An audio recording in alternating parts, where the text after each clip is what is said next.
ઇન્સ્ટાગ્રામમાં ફોલોઅર્સ વધારવા માટે સ્કોર્પિયો ગાડી પર પોલીસની નેમ પ્લેટ લગાવી રીલ્સ બનાવવાનો સીમાડામાં ધોરાજીના લસણા બટાકા વેચતા સાગર હિરપરાને ભારે પડી ગયું હતું.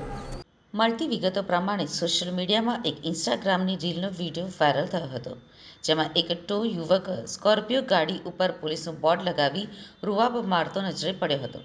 વરાછા પોલીસે આ મામલે તપાસ કરી હતી, જેમાં વરાછા જૂની શક્તિ વિજય સોસાયટી ખાતે રહેતો સાગર હિરપરાની કરતૂત બહાર આવી હતી. Sagar Simada BRTS road silver business hub ખાતે ધોરાજીના લસણિયા બટાકાનો ધંધો કરે છે. વરાછા પોલીસે સાગર અમૃતલાલ હિરાપરાને અટકાયતમાં લીધો હતો. સાગરે રીલ અંગે કબૂલાત કરી હતી. સોશિયલ મીડિયામાં ફોલોઅર્સ વધારવા પોલીસની નેમ પ્લેટવાળું બોર્ડ ગાડીના ડેશબોર્ડ ઉપર રાખી વિડીયો બનાવ્યો હતો. આ વિડીયોમાં એડિટિંગ પણ પોતે જ કર્યું હતું. રીલમાં બતાવેલી સ્કોર્પિયો ગાડી પિતાના નામે હોવાનું જણાવ્યું હતું.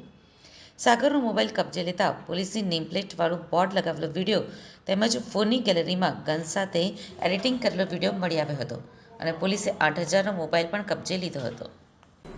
ઇન્સ્ટાગ્રામમાં ફોલોવર્સ વધારવા જે મેં એડિટિંગ કરીને રીલ મૂકી હતી અને મને કાયદાનું કોઈ જ્ઞાન નહોતું, જેથી કરીને હું માફી માંગુ છું અને આજ પછી કોઈ દી મૂકીશ નહીં અને તમે કોઈ પણ